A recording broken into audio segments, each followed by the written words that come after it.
The morning of December 23rd wasn't special.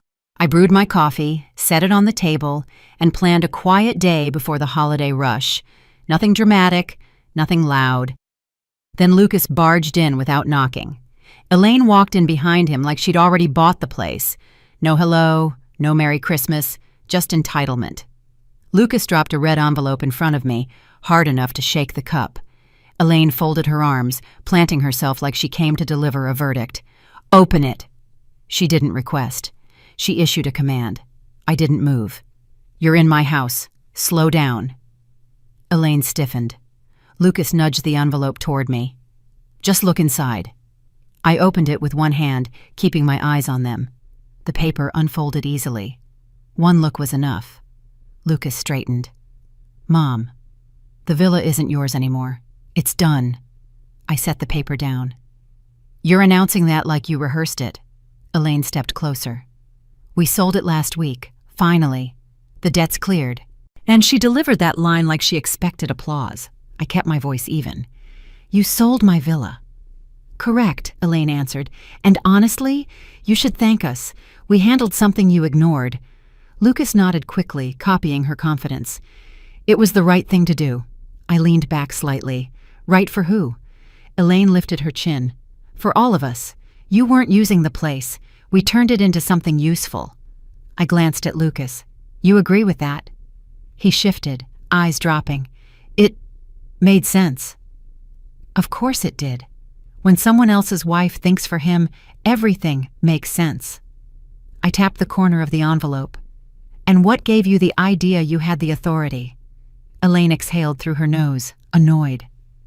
"Lucas is your son. It's a family asset." "Family asset," I repeated. "Interesting phrase." She crossed her arms tighter. "You're overreacting. The sale is clean. The paperwork is perfect." "Perfect," I echoed. Strong word. Lucas pulled out a chair and sat, trying to look firm. "We worked with professionals. Everything was signed." I watched him quietly. "By who?" His cheeks flushed. He didn't answer. Elaine stepped in for him. "We had what we needed." "You think so?" "Yes," she snapped. "Everything is official." I picked up my coffee and took a slow sip. "Did either of you check the deed before you celebrated?" Elaine blinked twice. "Obviously." "Describe it." She opened her mouth. Nothing came out. I set the cup down. "Try again." She looked at Lucas. He looked at the floor. There it was. The crack. Elaine steadied herself. "Look, what's done is done. You can start packing whenever you're ready." I raised an eyebrow. "You're giving me a deadline." She forced a smile. "Someone has to manage things." "You volunteered. Admirable." Her smile dropped. Lucas rubbed his palms on his jeans. "Mom, please don't make this harder." "You two sold something you didn't own," I told him. "That's the only thing hard here," Elaine fired back. "We owned enough." "Enough for what?" I asked. "A forgery?" She froze. A full second. 2, 3. Lucas's eyes widened. "Mom, what are you implying?" "I'm not implying anything." I stood. "I'm confirming." Elaine stepped toward me. "You don't know what you're talking about." "I know exactly what I'm talking about." Lucas whispered. "How?" I faced him. "Because the original deed never left this house." Elaine's lips parted, but no sound came out. "You didn't check the signature," I told her. "You didn't check the registry. You didn't check ownership status. You rushed. You assumed. You guessed." Lucas swallowed hard. "Mom, we thought—" "That," I cut in, "is your problem. You think, you don't verify." Elaine's face drained. "Are you saying the sale is worthless?" I finished. "Legally, structurally, and impressively." Lucas's shoulders dropped. This can't be." "You're welcome to test it," I replied. Elaine gripped the back of a chair. "You're bluffing." I walked to the counter and wiped a spot with a towel, calm as ice. "If I were bluffing, you'd still be confident." Neither of them spoke. I turned back to them, voice steady. You didn't take my house. You exposed yourselves." Elaine's breath hitched. Lucas looked sick. I picked up my coffee again. "Merry Christmas." Not warm, not friendly, just factual. Because the gift they brought me wasn't a sale. It was evidence. I closed the door behind them and let the silence settle. Not emotional, just necessary. When people show their intentions that clearly, you don't sit down and cry, you take inventory. I walked straight to my bedroom closet, slid the coats aside, and pulled down the small gray safe sitting on the top shelf. It wasn't hidden. A thief looks for boxes on the floor, not responsibility above eye level. The metal felt cold against my palms, familiar, reliable. I set it on the bed, punched in the code, and turned the dial until it clicked open. Inside lay a plain manila folder. Old, clean, untouched, exactly as I left it. The original deed. I lifted it carefully, not because of sentiment, but because fingerprints matter when lawyers enter a room. The paper was smooth, Edward's signature clear and confident, mine steady beside his, no hesitation in his handwriting, no shaky corners, no broken ink flow. A real signature, not whatever Elaine scraped together. The lamp on my nightstand warmed the page. I remembered the night he signed it with me, late December, quiet house, snow outside. He handed me the folder and rested a firm hand on my shoulder. "Don't ever let anyone take this place from you." Not a romantic line, a fact. He knew the world, and he prepared me for it. I answered him the same way I handle everything now. "I won't." He nodded once. Instruction accepted, no need for speeches. I returned to the present and placed the deed flat on the bed. Lucas and Elaine thought they brought me news. What they brought was confirmation. They had no idea how ownership works. They didn't understand that real authority is documented, not guessed. I opened the folder wider, checking each page.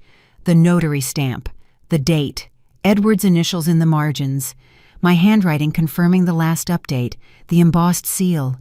Everything real, everything intact. People lie, paper doesn't. I placed the deed back in the safe, closed it, and returned it to the shelf. When it settled into place, so did I. I stepped back into the hallway. The house felt sharper now, as if every wall was paying attention. I walked to the living room where the Christmas lights still glowed. I kept them on earlier because Lucas always acted braver in the dark. I wanted him to see everything clearly today. I lowered myself onto the couch and replayed their performance. Elaine's chin high, Lucas hovering behind her. The envelope. The sentence, "Mom, now you've lost your house." Lost. Their favorite word. Always a conclusion, never a question. I leaned forward, elbows on my knees. The truth was simple. The villa was never touchable. Not once. Not even close. Edward and I had planned for decades, updating documents every time laws shifted or markets changed. I filed copies in 2 banks. I kept one with Marcus. And the original? It stayed where I could see it. Always. Lucas never asked where I stored important papers. Elaine assumed I was careless because she needed me to be careless. They never imagined I could be prepared. That ignorance cost them more than any debt they tried to erase. I stood and went to the kitchen, opened the drawer to the left of the stove. The silver key lay where it always did. Clean. Heavy. Not decorative. Functional. Edward gave it to me the night we finalized our estate plans. No ceremony, no story. Just responsibility handed from one adult to another. He told me, "Most people protect their money. Protect your proof." I never forgot. I turned the key in my hand. Lucas couldn't describe the deed because he never saw it. Elaine couldn't explain the sale because she never checked the registry. They just assumed a forged signature and a loud announcement could beat documentation. Wrong opponent, wrong field. I placed the key back in the drawer and closed it gently. Noise doesn't equal victory. Paper does. I walked back to the living room, sat down, exhaled once. Clean, controlled. The villa belonged to Edward and me. Not Lucas, not Elaine, not their debt collectors, not their panic. and certainly not their confidence. That house held decades of planning. Every tile, every document, every repair, every tax form, proof that stability isn't luck, it's strategy. And today, their attempt to take it only highlighted how unprepared they really were. I reached for my phone on the coffee table and checked the time. Marcus would be awake. He always answered on the first ring. He understood preparation the same way Edward did. Before calling, I took one last look at the hallway. The safe, the key, the drawer, everything in order. Lucas and Elaine believed they had cornered me. They believed they'd flipped my life upside down in one morning. They made one mistake. I don't get cornered. I document. I prepare. I wait. And now that the proof is in motion, the next move isn't theirs. It's mine. My phone rang the moment I stepped back into the living room. One ring. Marcus never needed two. I answered before the second buzz could form. His tone was flat. "Irene, did you authorize a property transfer this week?" "No." A short silence followed, the kind that means someone is slotting pieces together fast. "Then we have a direct breach." "Good," I replied, walking to the counter. "I've been expecting one."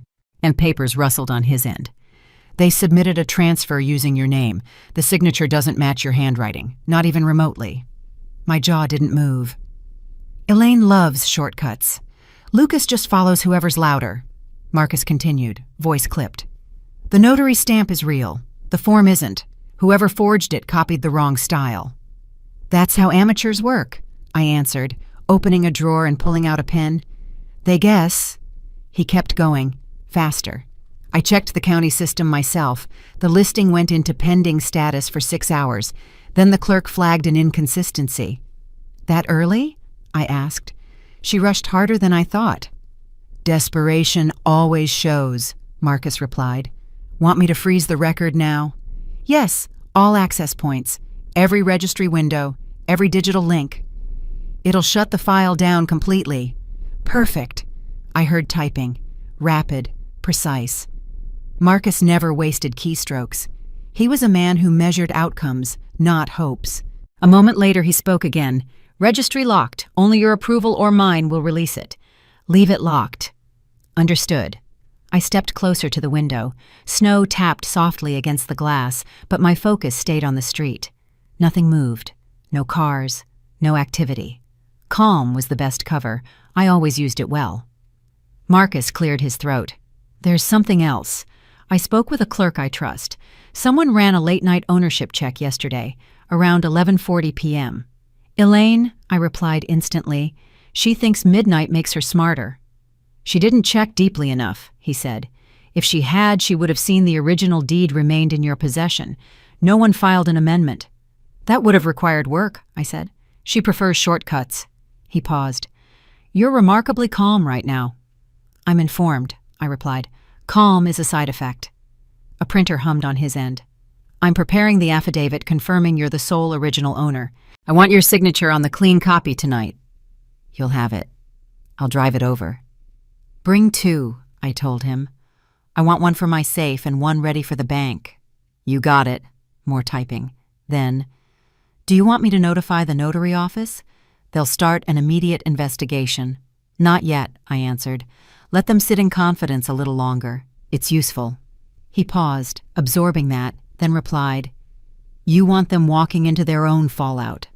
"They already started," I said. "I'm just documenting." "Their forged transfer won't survive the first review." "That's the point," I said. "Let the system reject them before I do." Marcus clicked his pen once.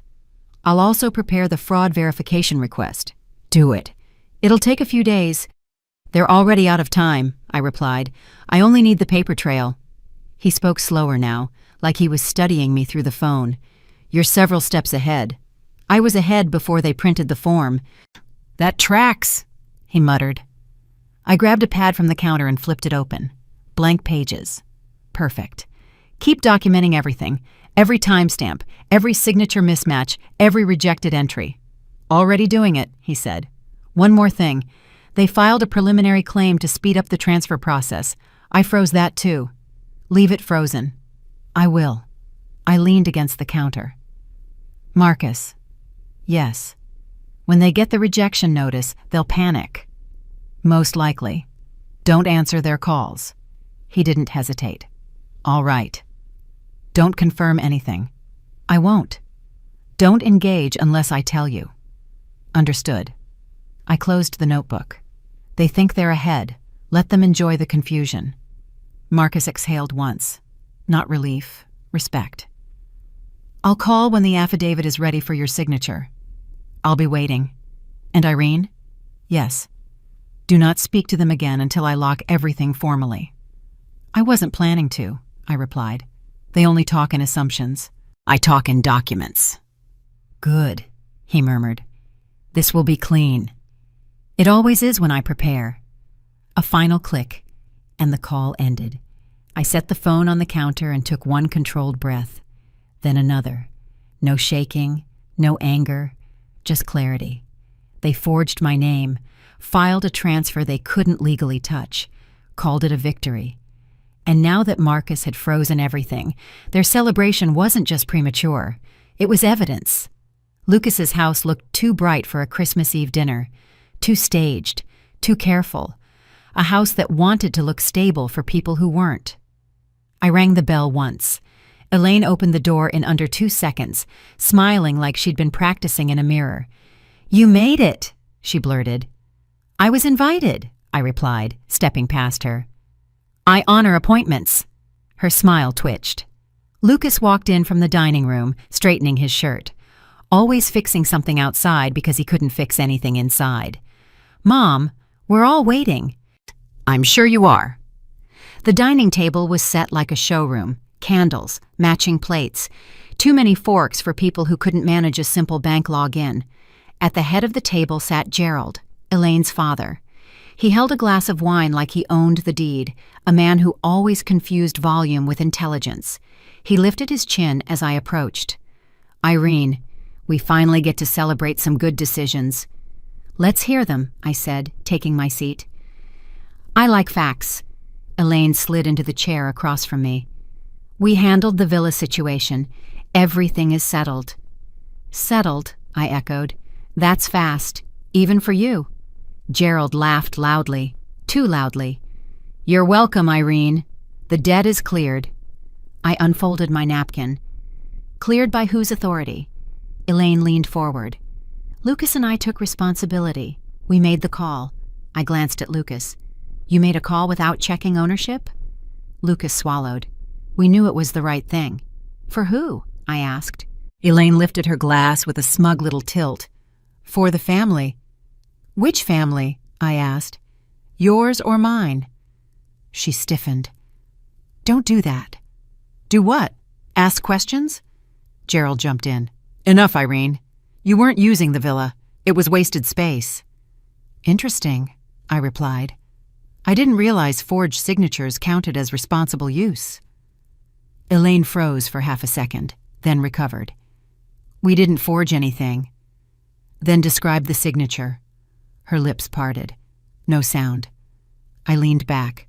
Try again. Lucas shifted. Mom, can we please just eat? You dragged me here to applaud, I told him. I'm participating. Gerald set his wine down. You're being combative. No, I corrected. I'm being accurate.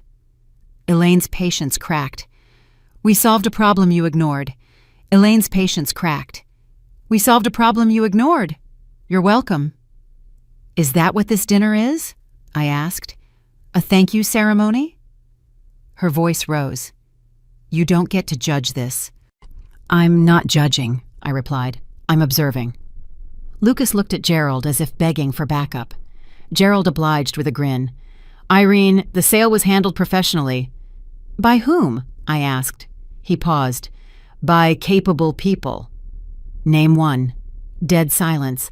I let it sit for 2 seconds, then 3. Elaine pushed her plate forward.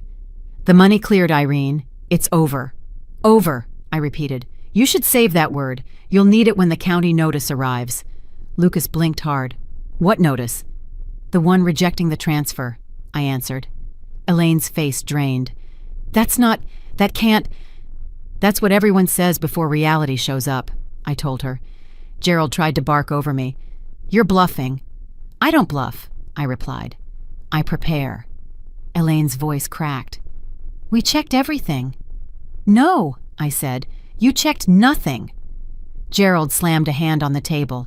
Enough with the insults. That wasn't an insult, I answered calmly. That was a diagnosis. Lucas rubbed his forehead. Mom, what happens now? You learn, I said. Slowly. Elaine leaned forward again, desperate. You can't undo the deal. You didn't complete a deal, I corrected. You completed a confession. Gerald's jaw tightened. We'll fight it. With what? I asked. A forged signature? A missing witness? A fabricated timestamp? No one answered. I continued. You thought confidence replaced the law. It doesn't. Elaine's voice cracked again. We tried to help the family. No, I said. You tried to hide your debt. Lucas whispered. Please, don't make this worse. Worse? I raised an eyebrow. Lucas, you sold a house you never owned. That's already worse. Elaine stood abruptly. This dinner is over. I didn't move. Sit down. Her knees buckled. She sat. I lowered my voice. Clear, controlled. A registrar froze your file an hour ago. Marcus confirmed it. Your transfer didn't survive the first review. Gerald glared at me. You did this. You did, I corrected. You rushed, you assumed, you guessed, and you got caught. Elaine clutched her napkin. You're lying. If I were lying, I replied, you'd still feel confident. Silence. Lucas stared at the table. Gerald stared at Elaine. Elaine stared at the candle like it might save her. I stood slowly, smoothed my jacket. Thank you for dinner. The timing was useful. Gerald shot up. This isn't over. I looked him dead in the eye. It is for people who can't read. Elaine's breath shook. Lucas didn't lift his head. I stepped away from the table, picked up my coat, and walked to the door. Before leaving, I turned slightly. Next time you plan a heist, check the deed. Then I walked out, closing the door behind me. Not softly, not loudly, just enough for them to feel it. Marcus arrived at my house before noon. Snow clung to his coat, but his steps were steady. He placed a thick folder on my table and looked me in the eye. The deed is fake. Elaine forged it. I opened the folder. The signature stared back, sloppy, rushed, nothing like mine.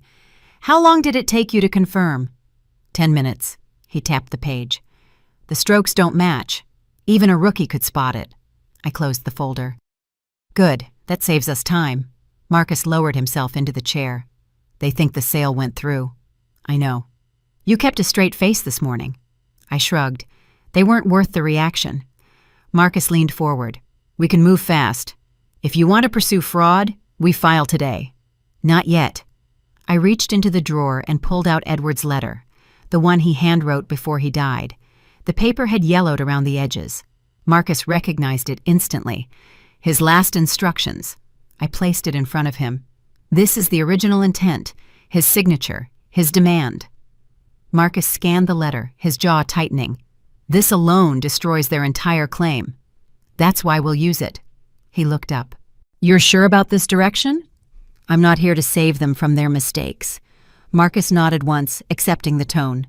We authenticate the letter, file the deed verification, and attach Edward's note. After that, the county registry can't approve anything they submit. Correct. We'll need a sworn statement from you. I'm ready. He pulled out a pen, the metal clicking sharply. We'll make it official. I watched him draft the document. Clean sentences, no embellishment. Exactly how I wanted this handled. When he pushed the paper toward me, the room felt quiet enough to hear the snow outside. Read it. I did. Every line was accuracy. No drama, just truth. Marcus placed his finger at the signature line. Once you sign, the villa legally reverts to your original ownership until further action. I picked up the pen. My hand didn't shake, not even a little. Let's make it permanent. The ink pressed cleanly onto the page. A simple stroke, but it locked their entire scheme in place.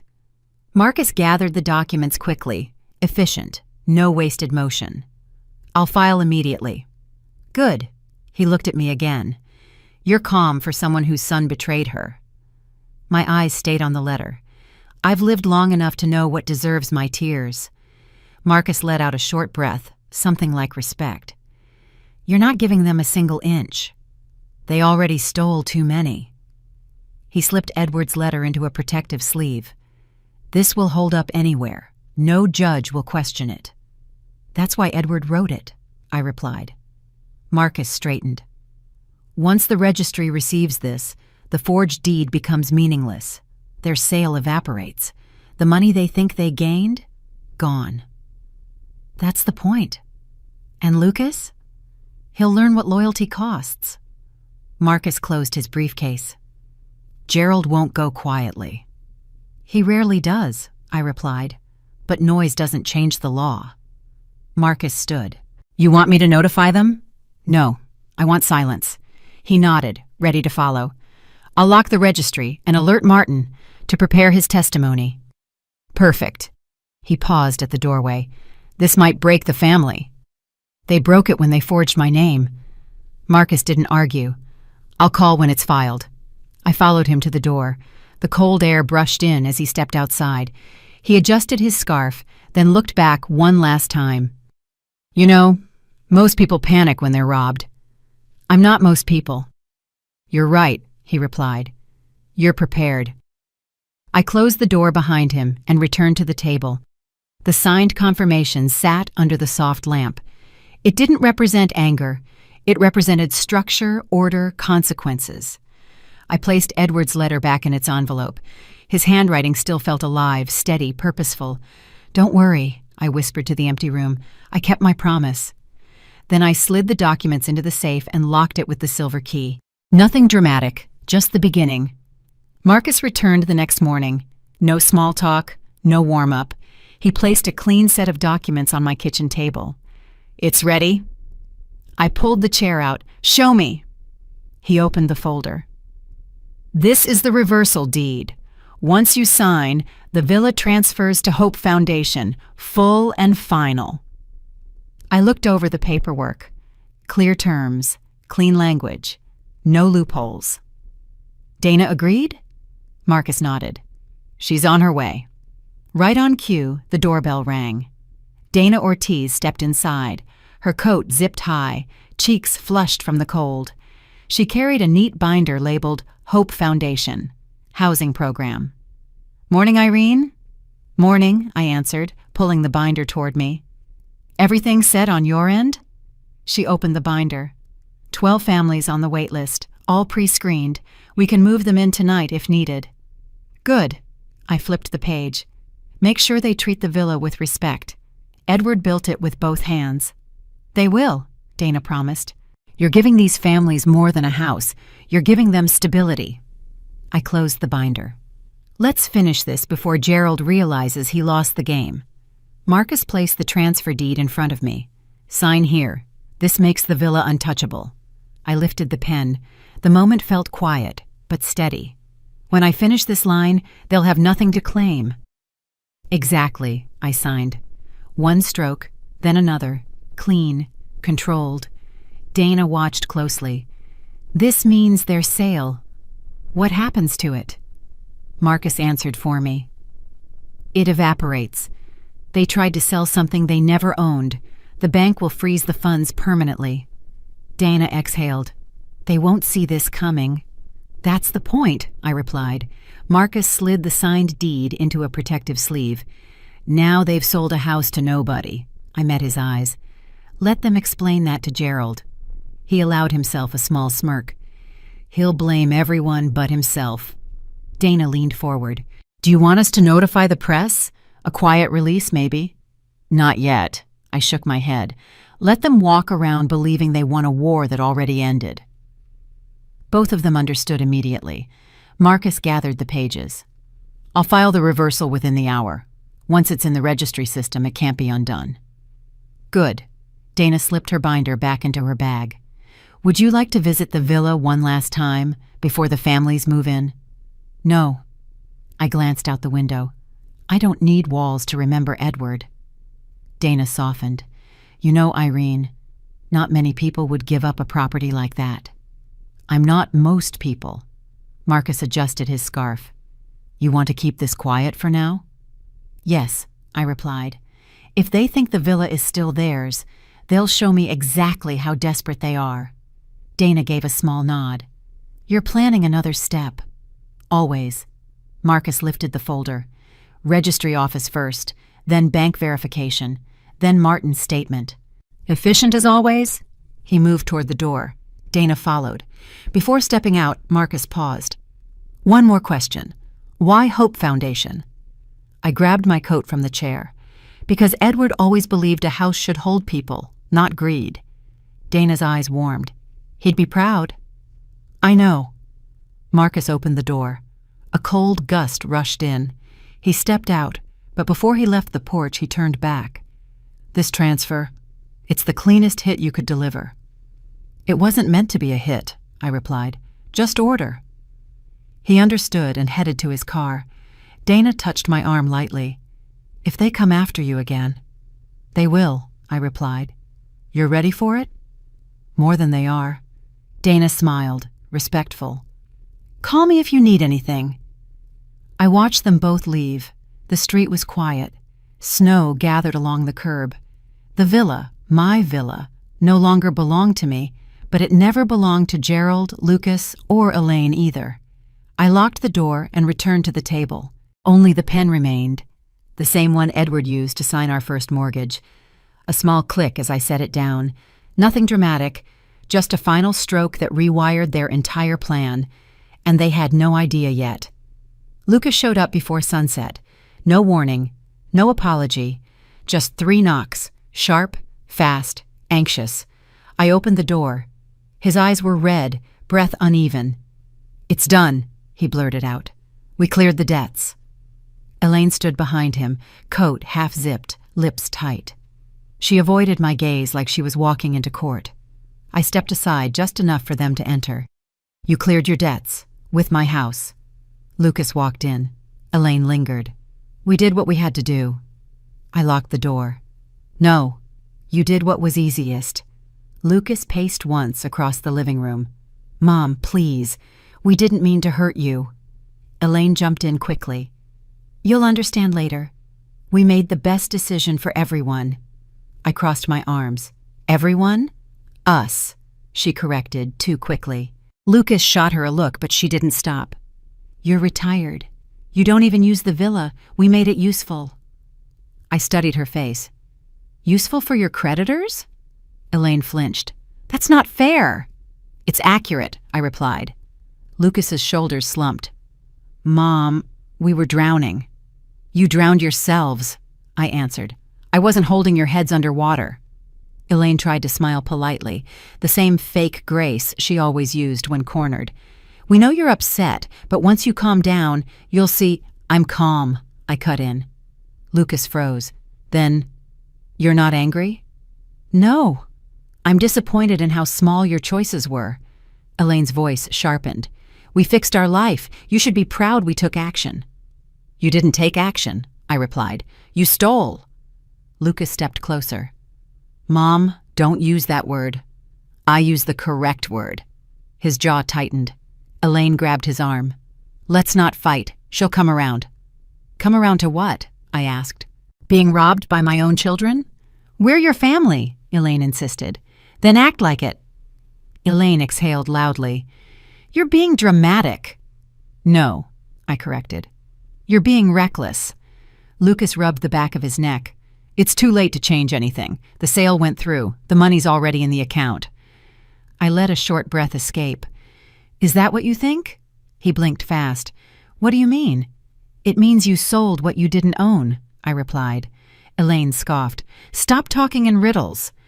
No riddles, I said. Just facts. Lucas looked confused, almost frightened. Mom, what did you do? Protected the villa before you touched it. Elaine stepped forward, voice raised. You're bluffing. Am I? She searched my face, looking for a crack. There wasn't one. Lucas swallowed hard. Mom. The bank confirmed it. The buyer wired the funds. It's real. Funds freeze when fraud is involved. Lucas stared at me, panic rising. Fraud? Forged signatures tend to cause that. Elaine's posture collapsed for the first time. No, the notary approved it. The notary recognized neither my signature nor your story. Lucas covered his mouth. Oh, God. Elaine gripped his arm again. She's lying. She's trying to scare us. I stepped closer. I don't use fear. I use paperwork. Lucas's legs seemed to weaken. Mom, please, we're in trouble. You put yourselves there. Elaine's voice cracked. We did this for us, for our marriage, for our future. You destroyed both, I replied. Lucas stared at the floor. What happens now? You learn what good decisions look like. Elaine snapped. You can't just ruin our life. I didn't, I answered calmly. You did. Lucas finally looked up. Is there any way to fix it? Fix what? I asked. The debt? The fraud? The sale of a house that never belonged to you? He had no answer. Elaine tried again, desperate. We can fix this as a family. You should have thought of family before selling mine. Lucas's breath hitched. Mom, say something. Please. I already did. He stood there trembling. Elaine tugged his coat. We're leaving. They headed toward the door. Lucas hesitated, just for a moment. Mom, Merry Christmas. I opened the door for them. Merry Christmas, Lucas. The wind hit his face as he stepped out, cold, sharp, honest. Nothing else needed to be said. He walked away carrying the weight he created. Elaine didn't look back. Marcus met me at the office early. The building was still half dark, the hallways empty. He carried a slim folder, not the heavy stack from before. That's everything, he began as soon as we stepped into the conference room. Martin confirmed the forgery in writing. I pulled out a chair. Let me see it. He opened the folder. A notarized statement sat on top, crisp and clean. Martin Pierce's seal marked the bottom corner. Marcus tapped the page. He reviewed the forged deed, the registry copy, and your authentic signature. He didn't hesitate. 0 doubt. Good, I replied. The door opened. Martin stepped in, snow on his shoulders. He wasn't dramatic, just tired and irritated. Irene, he greeted with a sharp nod.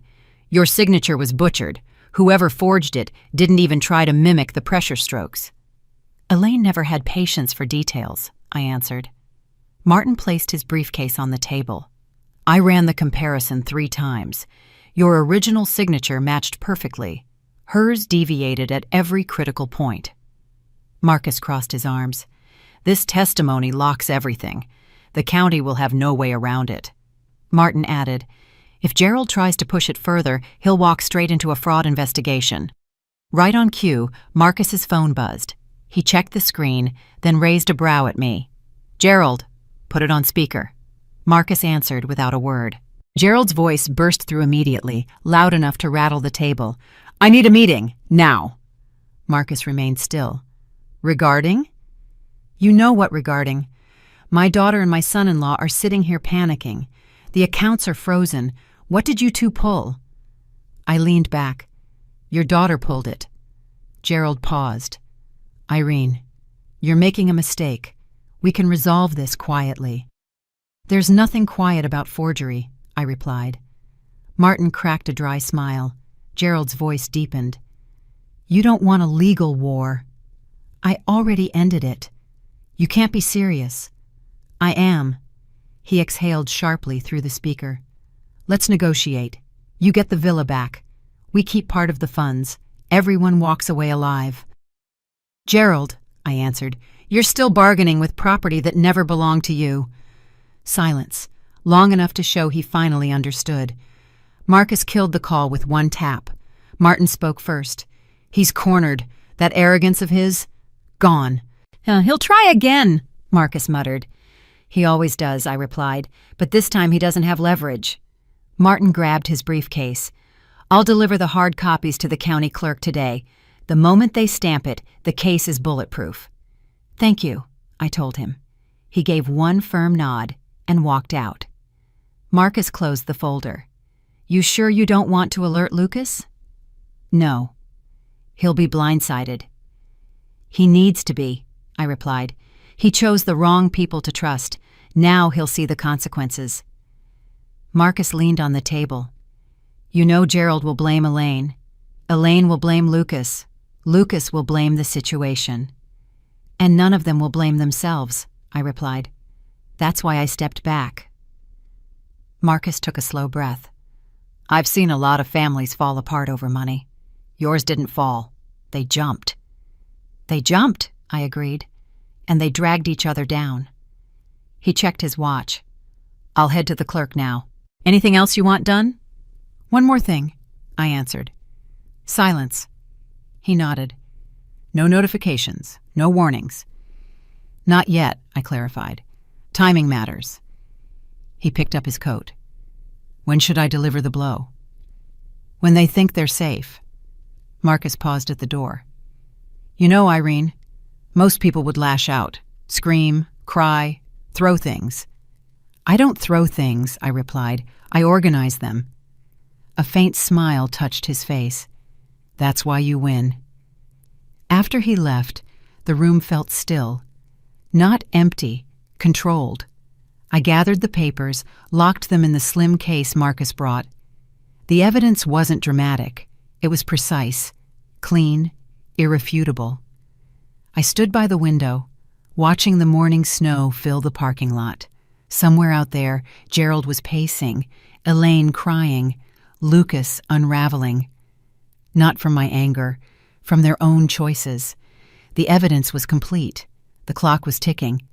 And they had no idea the real impact hadn't even landed yet.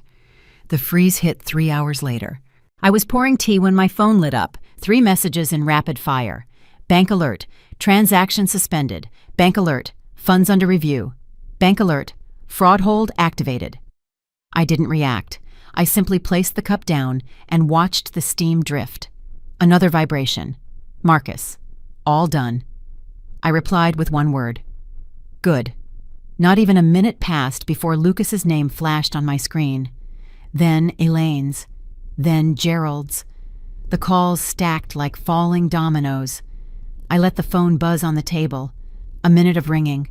Then silence. Then ringing again, harder. I finally answered on the 4th attempt.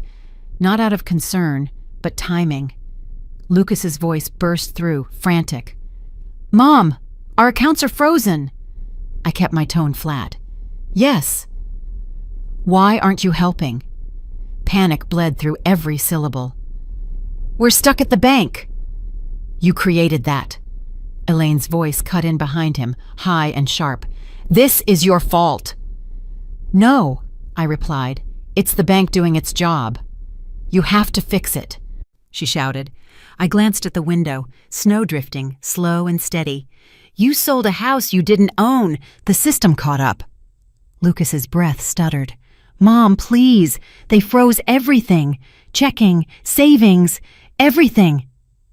That happens when fraud is involved. Elaine screeched. Stop using that word. It fits. I heard a loud thump. Gerald grabbing the phone. His voice came through heavy, controlled rage. Irene, undo this. I didn't do it. The truth did. You're playing games. No, I answered. I'm following the law. You should try it sometime. He growled. We're losing thousands every minute. You should have thought of that before forging my name. The line went dead, slammed from their side. I placed the phone face down. The room quieted again.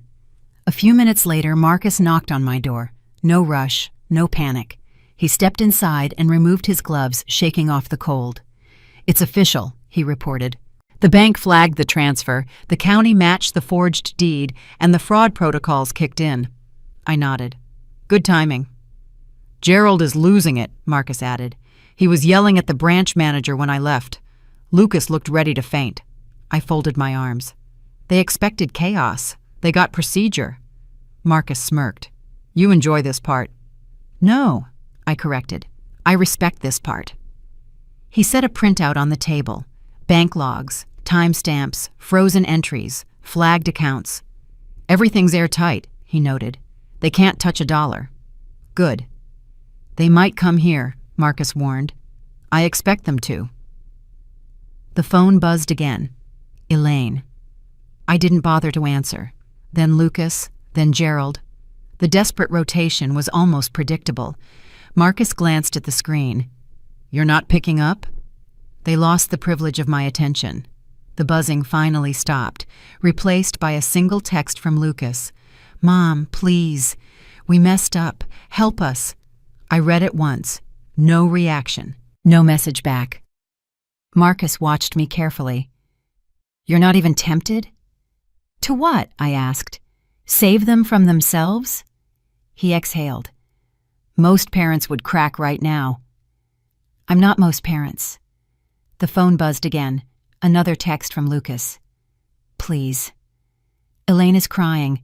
Gerald's screaming at everyone. The bank won't talk to us. What do we do? My thumb hovered for one moment. Then I typed, learn. Marcus let out a low breath. That's cold. It's accurate. I put the phone down and returned to my tea. The warmth hit my hands quietly. After a long silence, Marcus spoke again. This is the turning point, you know. I know. They thought you'd break. I already did, I replied. Years ago. This is just maintenance. Marcus studied me for a moment. They'll come after you harder now. They can try. I lifted my cup again. They don't have access, leverage, or legal standing. They have noise. And you have silence, he noted. Silence does the heavy lifting. He nodded, understanding completely. Do you want me to notify the regulator? Not yet. Let them sweat. He closed his briefcase. The freeze will choke everything they planned. They planned theft, I replied. A choke is appropriate. My phone buzzed a final time. Elaine, you ruined us. Monster. I locked the screen without replying. Marcus paused at the doorway. You okay? I'm fine. You don't regret it? No. I met his eyes. They regret it. That's the difference. He nodded once, slow and respectful. Call me if they show up. They will. And when they do? I lifted my cup again. I'll be ready. He left. The door clicked softly behind him. Outside, snow kept falling, steady, calm, indifferent. Inside, the phone stayed silent. Not because they stopped calling, but because I stopped hearing them. The freeze held. Their world tightened.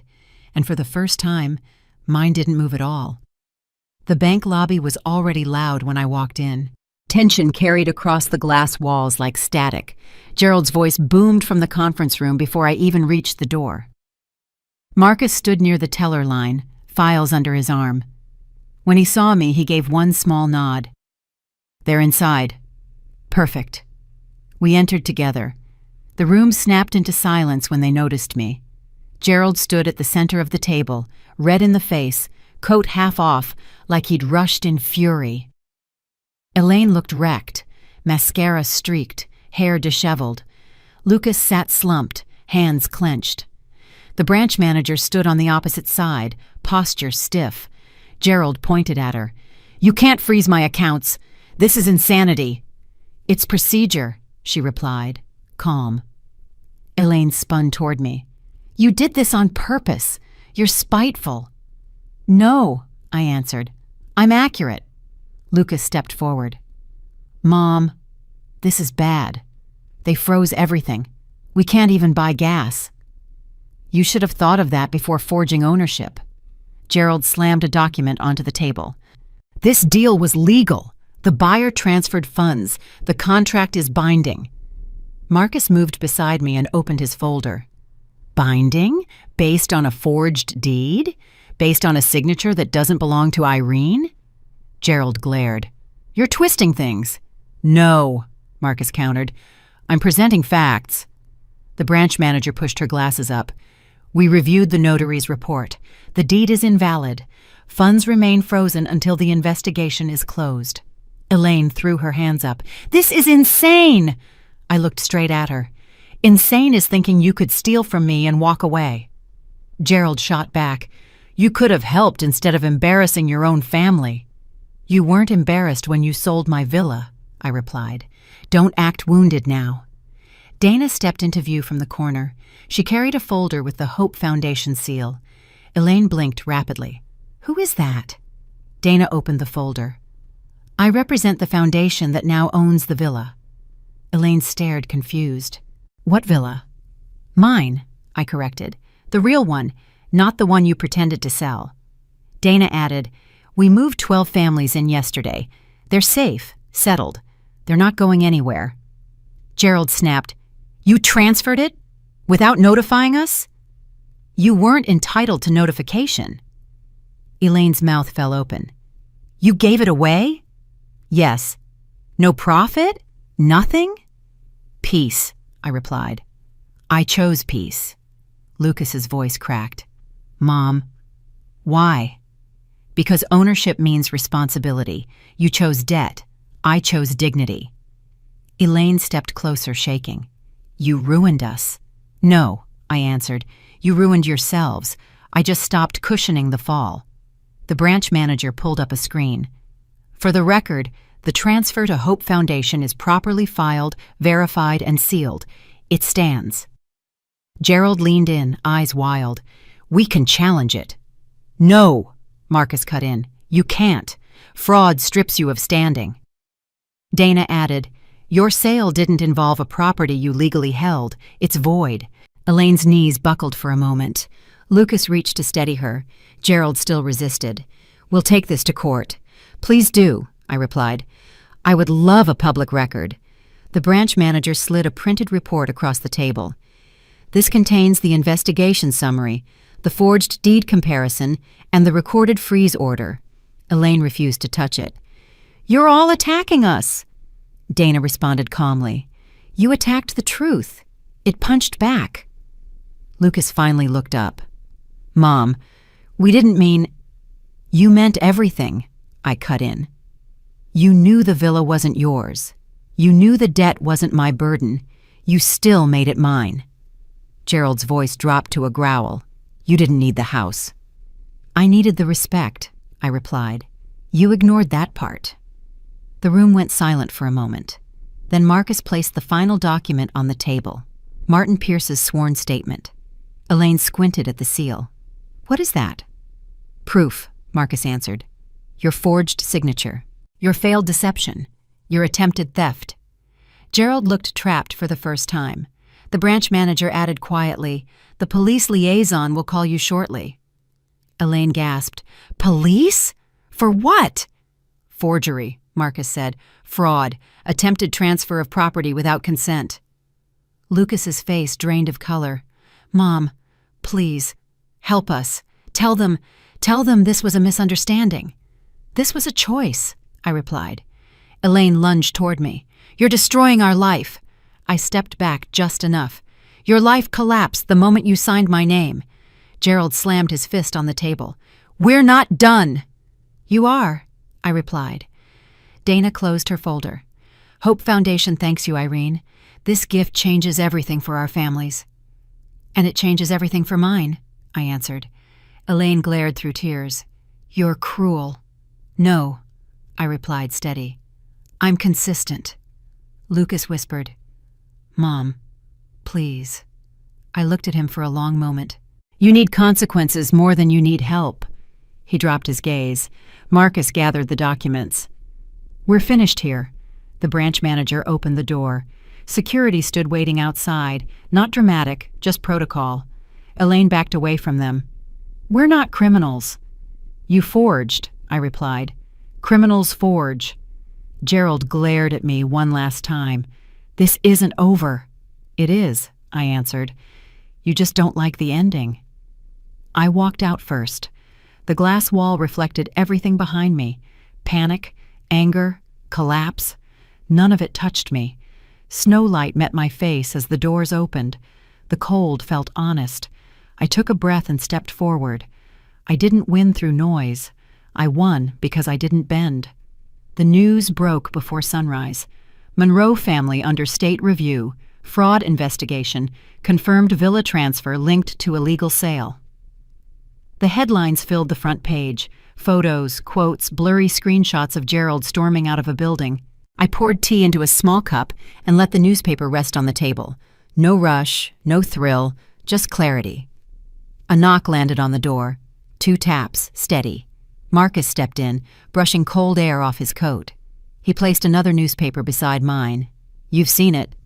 "I have." He pulled out a chair. Gerald spent the morning running between phone calls and denials. His firm suspended him. "Expected." "And Elaine?" Marcus continued. I turned the page. A photo captured her covering her face outside the bank. Lucas stood behind her, head down, shoulders caved in. Marcus watched me closely. "They're drowning." "They built a hole," I replied. "They're standing in it." He rested his hands on the table. "The regulator asked for everything. They want the full file." "They'll get it." Every piece lines up: deed comparison, bank logs, the freeze order, Martin's testimony. Marcus tapped the folder beside him. Clean, precise, enough to shut the door on them. I folded the newspaper. "Good." Marcus poured himself tea. "You've been calm through all of this." "Calm is efficient." He gave a long exhale. "Do you feel anything for Lucas?" "He made choices. He lives with them." Marcus leaned back. "Gerald is trying to blame everyone else. Elaine is blaming Lucas.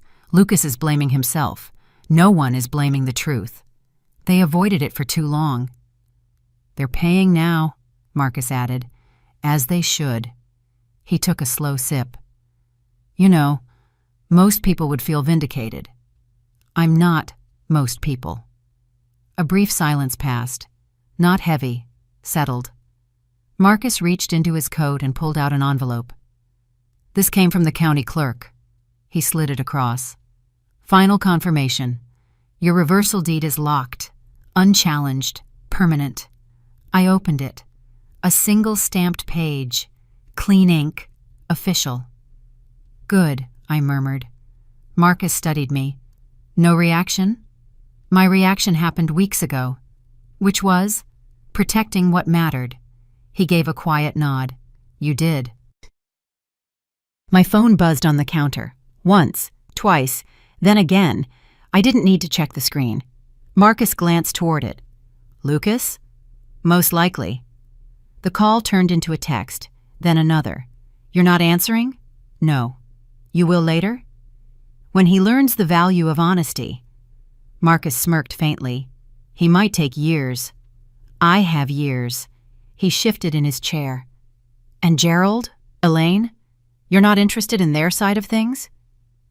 "They showed their side. I believed them." He let out a short breath, the kind people release when they realize there's nothing left to argue. I lifted my cup. "What happens next?" "We wait. The county will finish the review. The bank will maintain the freeze." Marcus tapped the table lightly. Their entire structure collapses from inside. "Good," I replied. "I don't need to push." "You already did enough." "I didn't push," I corrected. "I organized." Marcus held back a smile. "You know, that line will haunt Gerald." "Let it." He finished his tea and stood. "Dana called me on the way here." "For what?" "The families are settling into the villa," he explained. "Kids decorated the front room. Someone hung a small wreath on the staircase." I pictured it, quietly, without emotion. "Edward would approve." "He would," Marcus agreed. "He'd also be proud of you." "I know." Marcus picked up his briefcase. "You want me to stay for a while?" "No." "You sure?" "Yes." He paused at the doorway. "You're not shaken by any of this." "I was shaken before they betrayed me," I replied. "Not after." His eyes softened with something like respect. "Call me if anything else happens." "Nothing else will," I answered. "Everything already happened." He nodded once, slow, final, and stepped out. The door clicked shut. The house settled. I lifted the newspaper again. One headline caught my eye. "Account freeze leaves family scrambling." I folded the page neatly. Scrambling was their word. Finished was mine. I took another sip of tea, steady and warm. The aftermath wasn't loud, it wasn't dramatic. It was quiet, orderly, and exactly what truth looks like when it finishes its work. And I was finally done. Christmas morning came without noise. No voicemail, no pounding messages, just still air and fresh light cutting across the dining table.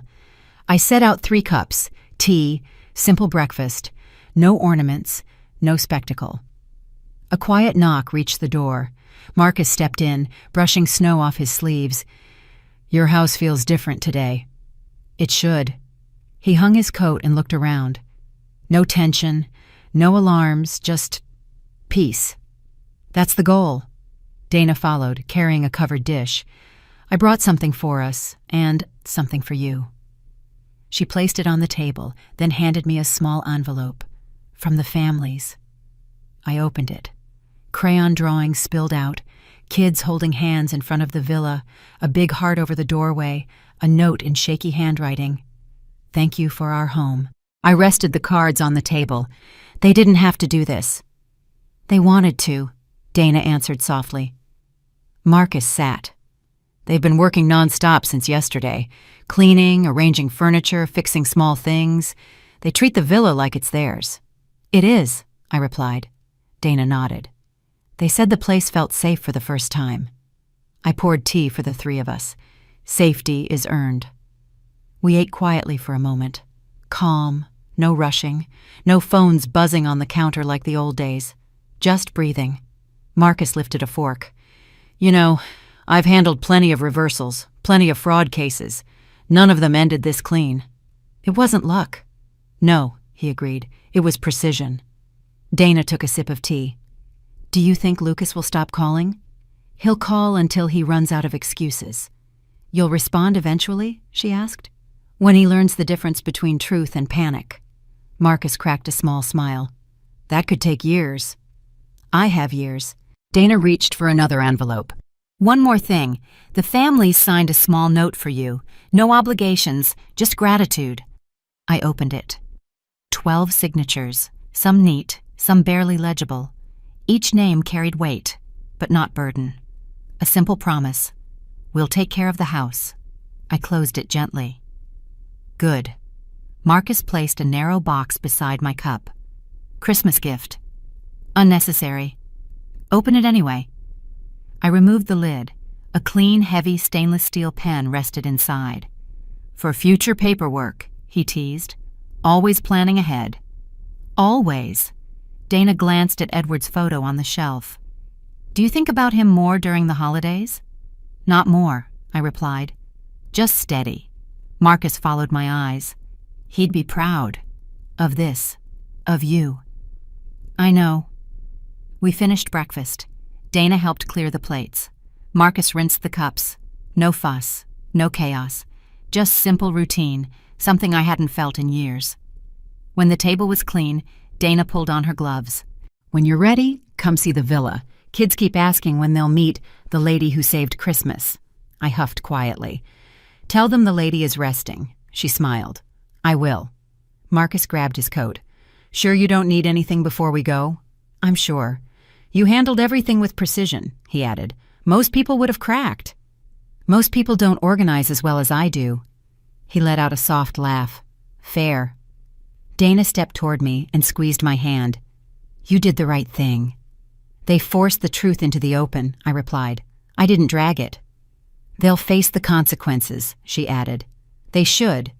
Marcus adjusted his scarf. "Merry Christmas, Irene." "Merry Christmas." Dana echoed the same and followed him out. The door closed. Silence returned. Warm, steady, not empty. I walked to the window. Snow drifted lightly across the yard. Not dramatic, just clean. Lucas had called earlier. 2 missed calls, 1 message, no apology, no accountability. Just panic in a different shape. I locked the phone and placed it face down. Not today.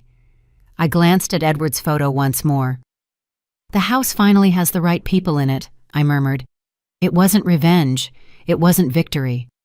It was correction. The villa was safe. My name was clear. The truth stood tall. And for the first time in years, Christmas morning belonged to me. Not to chaos. Not to betrayal. To peace. a quiet, earned peace. Christmas morning ended in quiet light, and for the first time in years, I didn't feel like I was holding my breath. What happened to that villa? To my son? To every lie they tried to bury? None of it defined me. Peace did, and I chose it. If you stayed with me through this whole story, thank you. Your time means something, and I don't take it lightly. These moments we share, these lessons, these battles, these small victories, remind me that we're never really alone, even when life tries to make us feel that way. If you want more stories like this, you can follow the channel. No pressure. Just come back when you're ready for another journey, another voice, another quiet fight, one with dignity. This is Grandma Life Stories. Thank you for listening today. Take care of yourself, stay warm, and I'll see you in the next video.